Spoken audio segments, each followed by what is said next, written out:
The slow progress of infrastructure development in the Philippines has been a persistent issue, affecting economic growth, public service delivery, and the overall quality of life. For years, the country has faced challenges in completing key projects, especially when compared to its Southeast Asian neighbors.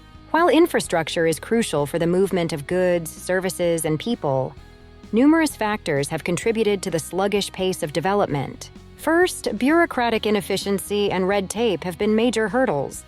Government agencies tasked with implementing projects, such as the Department of Public Works and Highways, DPWH, are often bogged down by layers of approval processes.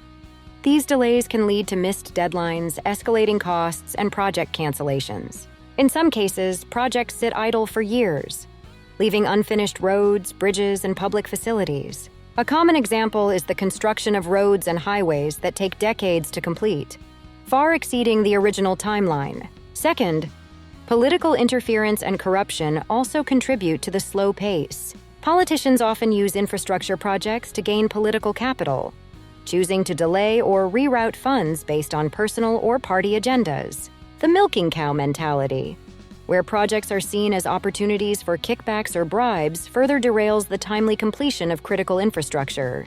This problem affects not just national-level projects, but also local government units, LGUs, where political control over funds can stall progress. Funding is another issue. Despite ambitious plans, the Philippine government has historically struggled to secure consistent funding for infrastructure. While there have been significant efforts to boost investment through public-private partnerships, PPPs, and foreign loans, budget shortfalls often lead to halting progress. The infrastructure spending gap has widened in recent years, with many high-profile projects stuck in the planning phase due to a lack of financial resources. Compounding these issues is the lack of technical capacity and expertise. Many contractors and construction firms that win government bids are not equipped to handle large-scale projects, resulting in poor workmanship and delays. Substandard materials and shortcuts taken during construction also mean that newly built infrastructure requires constant maintenance and repair, diverting resources that could otherwise be used for new developments. In contrast to other countries in the region, such as Thailand, Indonesia, and Vietnam, the Philippines lags behind in infrastructure competitiveness. This lag has economic consequences, as inadequate transportation networks and power grids hinder investment and trade. International investors often cite poor infrastructure as one of the key deterrents to doing business in the Philippines. Ports, airports, and highways are critical for regional integration, but the Philippines has been slow to upgrade these facilities to meet global standards. Another significant factor contributing to the slow progress is the lengthy land acquisition process. Many infrastructure projects, especially roads and highways, require the acquisition of private land. Negotiating with landowners, settling legal disputes, and processing compensation can take years, delaying the start of construction. One of the flagship programs designed to address these issues is the Build, Build, Build initiative launched under the Duterte administration. The program aimed to significantly ramp up infrastructure spending and fast-track key projects.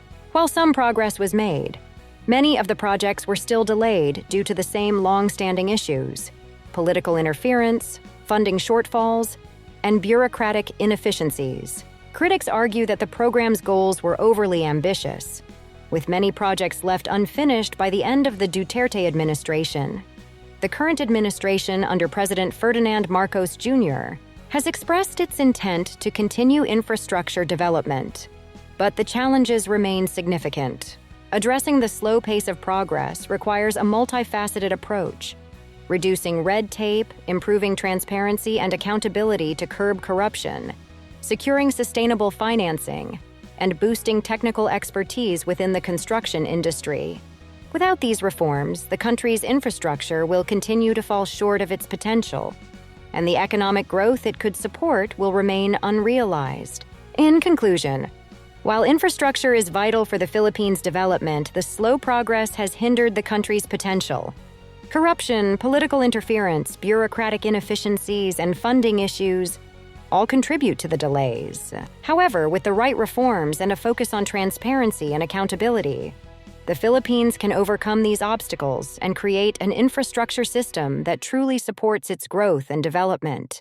If you care about the future of Philippine infrastructure, hit like, share this video, and subscribe for more in-depth discussions on the country's most pressing issues.